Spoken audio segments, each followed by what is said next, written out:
sometimes there's so many ideas, you kind of do need to like narrow it down into one vision or one brand of what that is. And then from there, you can expand upon ideas.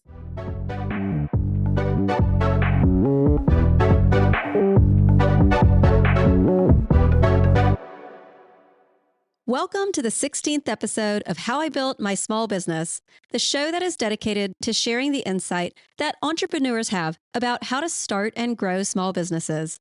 Join us as we unravel the stories behind their entrepreneurial journeys. I'm Ann McGinty, your host, and today we have Rachel Berick here to talk with us about her journey from fashion stylist to creating a line of accessories decorated with maps and local culture. Rachel is the co-founder of Maptote, a Brooklyn-based small business that has been making fun and functional products with unique location-centric designs. They are beautiful. Maptote has collaborated with museums, L'Occitane, Pendleton, HBO, Martha Stewart, and many more, and has been featured in The Spruce, on Birdie's Top 50 Best Friend Gifts, in Women's Day, Bloomingdale's Greatest Gift Guide, People Magazine, Women's Health, and so much more. You can find a link through to her business in the episode's description. Thank you to our listeners for being with us today. Rachel, thanks for coming on the show. Thank you so much for having me. I'm honored to speak with you.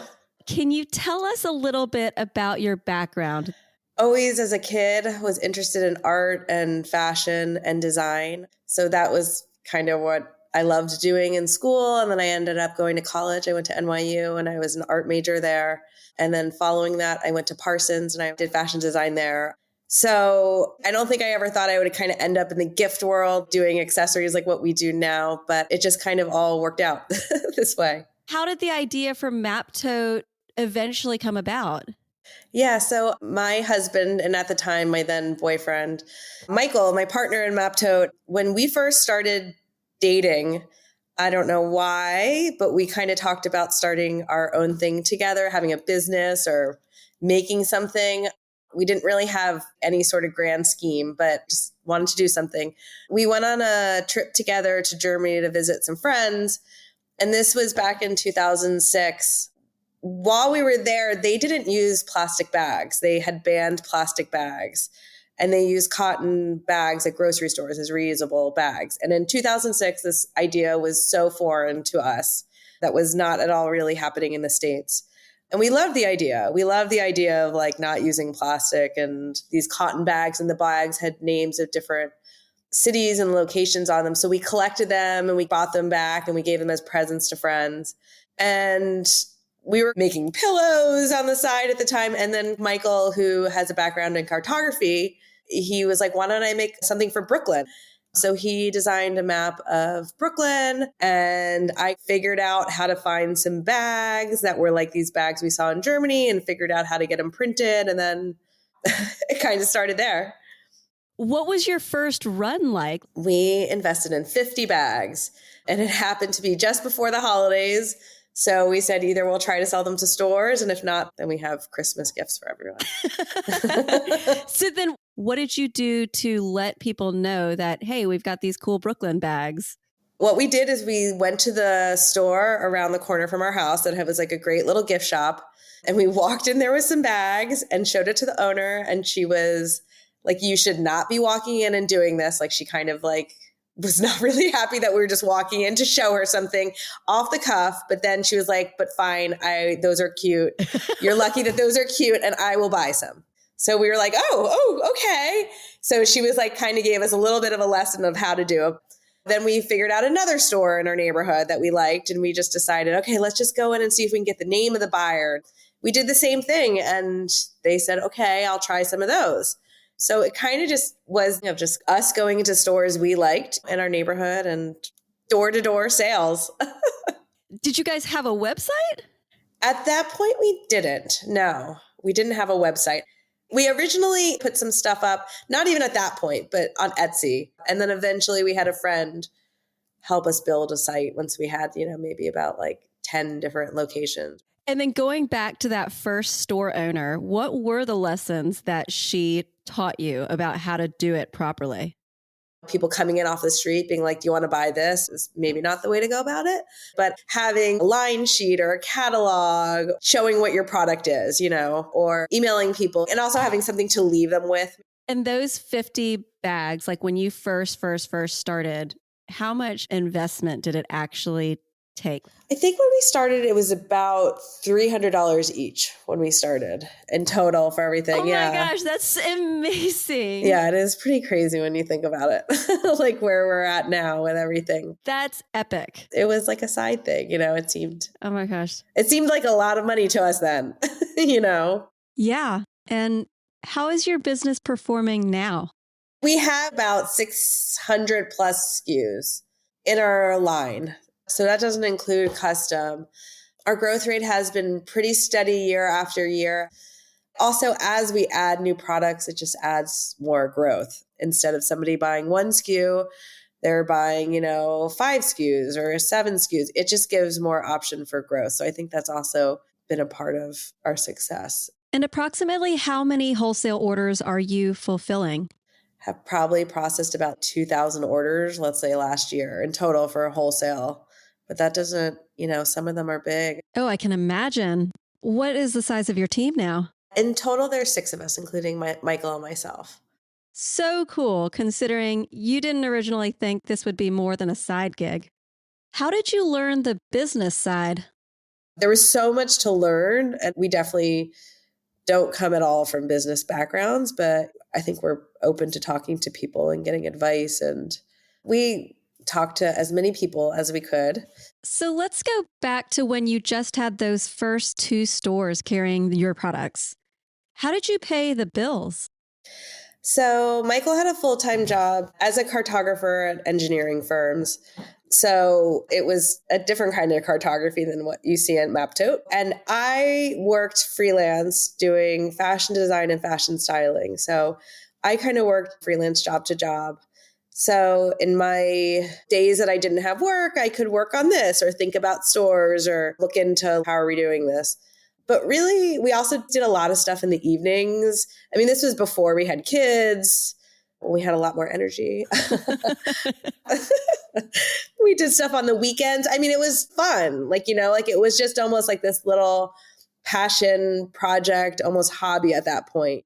How did it change to being more than just a side hobby? So this was in 2006. So then we grew from there. So we went from making Brooklyn and then we did Manhattan and kind of go there on the weekends and try to look for stores in different neighborhoods. And then it grew to places we were traveling to or that we knew, like Los Angeles or San Francisco. We're like, oh, we're going on a trip to visit friends in LA. Why don't we make an LA bag before we go? And then we'll do this while we're hanging out and seeing LA. Amazing. Turn it into a work trip and take the deductions against your income. That's awesome. Yeah, everything was kind of just like that. When did it reach the point when you could let go of your other jobs? So I guess the big moment was in 2008 was the recession. So I worked with a lot of magazines and things like that.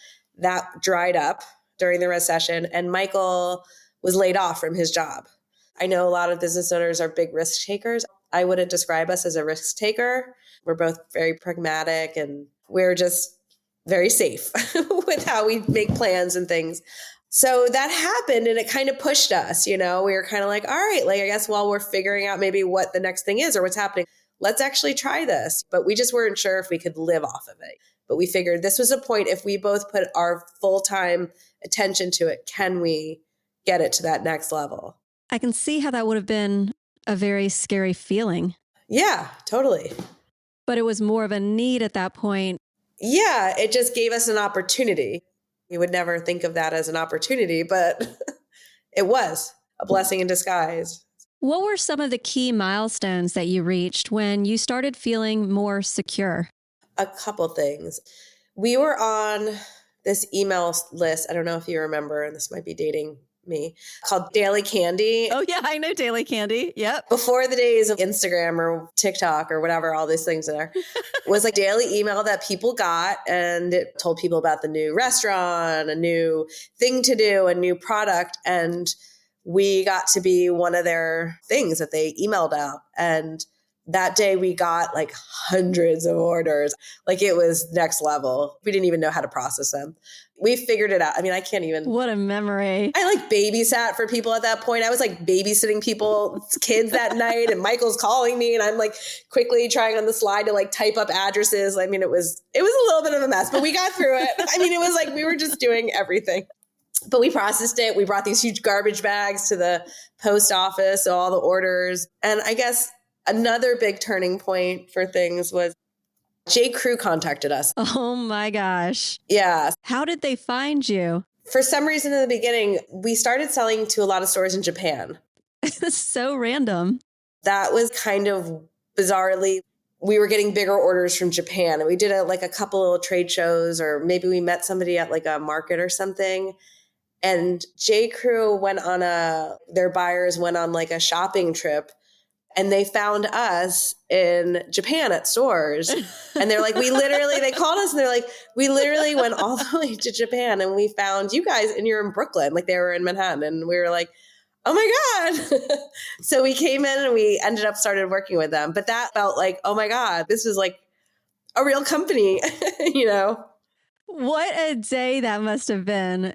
So what was the meeting like? They asked us about our numbers and who do we sell to. And it was kind of turned into this big meeting. And actually, Mickey Drexler at the time came into the meeting because he was always very much like around the office and seeing, I think, what everyone was doing. So he came into the meeting and he really loved it. And he really loved what we were doing. And he was like, we got to get on this. And I mean, I feel like both of us were a little bit of a deer in headlights, but we were like, okay, great. Yeah. So we ended up making bags for their stores. That's huge. Yeah. Yeah. And it was a great way to legitimize what we did for like other stores and other businesses. How did you handle the manufacturing for such a big sudden order? So with manufacturing, when we started, we were figuring out how to get this made. We placed an order with a factory abroad for blank bags, and we were going to print them here. And we got the bags. It took forever to get the bags. It was like a whole thing. And by the time the bags came, they weren't really great. We just didn't love the quality. And Michael was kind of, at the time, he also in college had like a background in environmental studies. He brought up, and it was a great point, it's still one of our values today, is if we're trying to make something to limit plastic use, something good for the environment, why are we shipping it around the world to us and having this carbon footprint of it coming? Like, we don't know who's making it. We don't know how they're making it really, because we're not there. And then it has to fly all the way around the world to get to us. Like at that point, like just use a plastic bag, you know? Right. So that was a really good point. It really got us thinking and really made us realize we just want better quality, but we should make it here. So I started looking at factories here. So we ended up finding a factory in Brooklyn who cuts and sews our products. And we have another factory in Brooklyn that screen prints. And I figured out you have to order everything. So I found cotton that was made in the US. I found handles that are made in the US, because it just felt like everything needs to come as local as possible. That just feels good. So did the business have an exponential takeoff after the J. Crew collaboration? We never had like a crazy spike up, but it always, since the beginning, it's been slow and steady, which has felt really good. Just like I said before, like we're kind of safe people. It's always been a good thing. What other collaborations have been particularly meaningful to you? We were on the Martha Stewart show and we did some things with Martha Stewart. I'm like a big Martha Stewart fan, and being somebody who's crafty, and for her to kind of put her stamp of approval on it feels pretty special. And I feel like that also kind of helped get the Maptote word out. Do you have any idea how she discovered you? So we used to, on the weekend, sell to the Brooklyn Flea. When we started selling it there, that was kind of the beginning of them too. It was like this idea of kind of a cool market. I feel like now there's a lot of those out there, but at the time there really wasn't. And she ended up going to the Brooklyn Flea and did a show about the Brooklyn Flea, and we were a part of that. And then from that, we ended up making a bag for one of her birthdays, and she was doing other small business events and things, and we got a part of that as well. Wow, so many big, memorable moments. What would you say has been the hardest challenge you've faced? I mean, the pandemic was a huge challenge. Most of our business is wholesale, and a lot of them are tourism. It's like our product is like a cool souvenir. So nobody went to stores. And probably like another struggle, it's kind of like a good and a bad. Michael and I love working together, and I don't think we would have it any other way. But, working with your spouse at times can be challenging. Oh, yeah. So majority of your sales are to wholesale accounts. What would you say is the percentage split between direct to consumer and wholesale? Right now, it's probably about 90% wholesale, 10% retail. So interesting. Yeah, which we would like to grow. Our retail, which is our online store, we actually just like a week ago launched a new website through Shopify. Our site before was a custom PHP site. So we're hoping now with this like change into Shopify, it'll just be much more compatible. Yeah, probably a lot easier for self-management too. Yeah. Do you work with a distributor or third-party logistics of any kind to ship out your orders? No. Really? All of our product comes back to our office studio space, and we pack and ship it all out ourselves. So it kind of goes through our hands. Have you ever done a cost analysis to see? Yes, I have. We're so funny with certain things. I have gone to see what it would be. There's something about having it come through our hands to see it, to quality check it. I know other people can do that. I know so many ways we're very hands-on people. Like we do all our own sales ourselves. We've been approached by showrooms and sales reps, and I don't know what it is. We've talked about it, but we love doing it ourselves. And I don't know if that's what makes part of our charm too. We're us and real people, and not that that's a bad thing. It could be a great thing. I mean, we could be really stupid and be producing so much more and but I don't know. I like having so much more in our control. Well, there's absolutely nothing wrong with continuing to do something in a way that works really well for you. What would be your ultimate goal for Maptote? Like, where do you see the future? Where would you want it to go? That's a good question. I mean, continual growth. I mean, as of right now, like a short-term goal, it is this retail site and really seeing what we can do direct to consumer. But, we love collaborating with different companies and different stores and different businesses. And I love that. And I love seeing our stuff around. So just continuing that experience. What marketing strategies have been the most effective for you? It's never just like one thing. I feel like with marketing, we do trade shows, which are pretty important. There's a new online wholesale site called Fair that has become an amazing tool for us for getting new stores and, getting reorders from existing stores. Plus they have an online market, but we do still do in-person markets and trade shows because I still think it's great to have that relationship with people and people to meet us and see our stuff in person. Which trade shows do you do?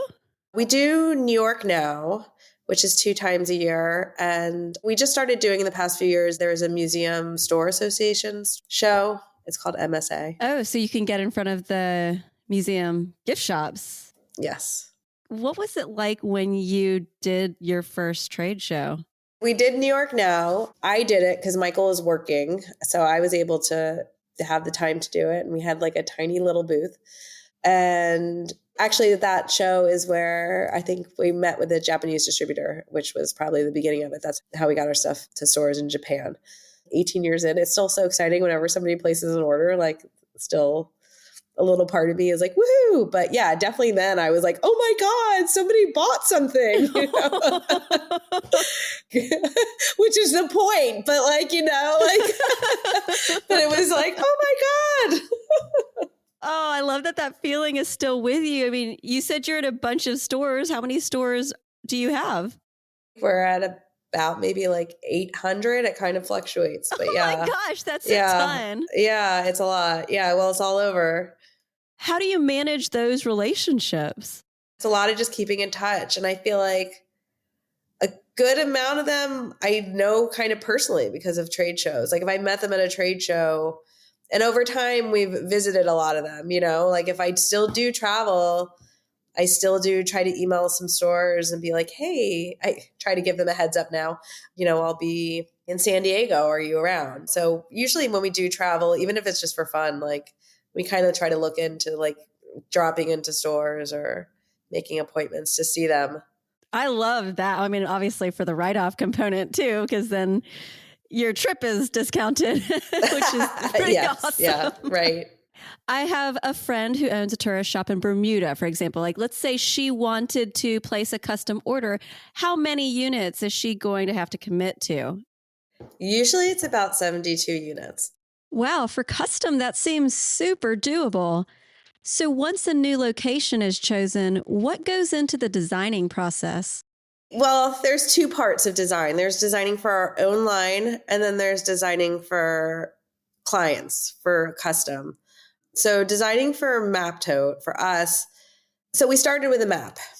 And then from there, the map became very popular. But as you're doing these shows and as our line is growing, we really needed to figure out more products and more designs because people just want more and more and what's new. So we kind of figured out other ways to show location, right? Like how to create like another cool souvenir. So we kind of developed that concept and we make these fun font designs that are really graphic and bold with like this location name with major icons that might fit into the lettering. And we've done these designs that we call our pins and patches. So they look like they're pins and patches, but they're screen printed and they kind of have this vintage sort of campy feel to it. If we're not familiar with a location, we always try to find somebody from there, a local, because we don't want to just have it be the obvious. So we usually try to find somebody and it's a friend of a friend, or especially if we're making it for a store or for somebody that lives there. I mean, they're the best resource for that. It's like a little research project. And I feel like we know all these weird little facts about places, It sounds so fun. And do you have any idea what your best-selling item is? Oh, anything Brooklyn. Oh, how fun. Yeah, it's still the Brooklyn tote. And our onesies are pretty popular now. And then have you ever seen somebody wearing it out in public that you're like, oh, hey? We see people all the time in our neighborhood, or like my kids now come home and they're like, my science teacher has your tote bag, which is so funny and so cool. That's amazing. But yeah, I mean, there's been like, there was a paparazzi photo of Natalie Portman wearing a bag. That's so And that so was kind of like, cool. oh my gosh, Natalie Portman. Or like recently there's a photo of Jerry Seinfeld and his wife, and she was carrying one after an event. Oh my And gosh. it was so funny. So that is kind of, we get a kick out of that for sure. Whenever, something like that pops up. So fun. I don't think that would ever get old. So looking back, what advice would you give yourself if you could go back and have a conversation with yourself back then?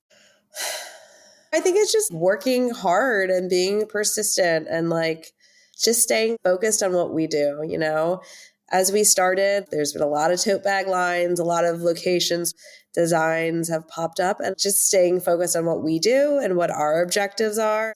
Because I feel like when we first started too, that was bothersome if we saw something like that. But now I feel like we're in our groove and we've made our mark and we have our thing going on, that we have a little bit more steady feeling in our company and what we do. What has it been like expanding your team? Considering, maybe you had been a manager or a boss in a past job, No. but what was it like? I hadn't. It's a learning experience, but, we started with one and then two. I don't know if that's my favorite role. I mean, our team is amazing and we need them and they're so valuable. But I think a lot of it, at least for us, feels like common sense or like how we would want things. So how would you describe your day-to-day work life, and what is the technology that helps you keep it all going? For our designs, we use the Adobe suite, like Illustrator is probably the key one we use, and Sometimes we use Photoshop or InDesign for catalogs. And then just for our business, we use a lot of Google Suite. There's a lot of just shared Google Docs between all of us. That's how I manage a lot of our production is through Google Docs. So we can communicate through the doc. So it's just an easy way to share a lot of information. We have kind of like two office spaces right next to each other. One is our studio with our desks, and then the other side is the stock room. So there's a lot of moving in between the two spaces, but we're mainly in the studio. Because of the product moving through, there's a few in-person people that have to be there all the time. Michael and I move around a lot. I work in the office half the time, and I probably work from home half the time. And Michael goes to our factories probably 1 to 2 times a week. Where does the quality control happen? Is that at the factory or back at the office? It happens at both. If the factory sees something, they will pull it out or tell me like, hey, there's holes in these t-shirts. Okay, so don't print on them. So they do look at things as they're doing production. But when it does come back to our space, we have 2 people actually. One person goes through everything that comes in before it goes on our shelves or into an order. And then before something goes out in an order, there's another person who just double checks that everything is correct. How have you navigated the free shipping that Amazon has made commonplace? As a small business, Yeah. How do you compete with that? It's hard. I mean, we usually do free shipping at a certain threshold on our own website for retail, like direct to consumer. So hopefully that helps people. I mean, it's just a cost of doing business these days to like have to include it. But if somebody can get to a certain amount on retail, it helps us cover it, once you do the math of the margins and everything. What are typical margins for this type of product? Yeah, usually it's you figure out your cost of a product, of what it is to make it, and then you double that, and that gets you to your wholesale. And then to get to retail, it should be about double that. Sometimes it's 2.2 times doubling your wholesale to retail. It just depends on the retailer. Those are some solid margins. It's always been so fascinating to me, like how they differ. Yeah, like what you're buying in a store it really costs a quarter Right. to make it. But yeah, to get through all the different people. What else do you think has led to your success? Yeah, we get an order and then we reinvest that money into the business. It's kind of always been this like slow and steady. Yeah, to kind of make sure that we have enough money to continue. And then more products increases the order. Because in the beginning, people would only be able to buy like 1 bag. Right. And now you have over 600, and that's not even the custom work. I love how it's been so steady because it feels like you're removing the risk. What advice would you give to aspiring entrepreneurs who work in a creative field? I mean, just work hard. Stay focused on what your vision is, try to figure that out, which can be hard, and just stay focused on what it is that you want to do. Sometimes there's so many ideas. You kind of do need to like narrow it down into one vision or one brand of what that is. And then from there, you can expand upon ideas. Reach out to people for help. Looking for business advice from anywhere. If you don't have anybody in your network of friends, there's a lot of opportunities out there. And so just keep your mind open.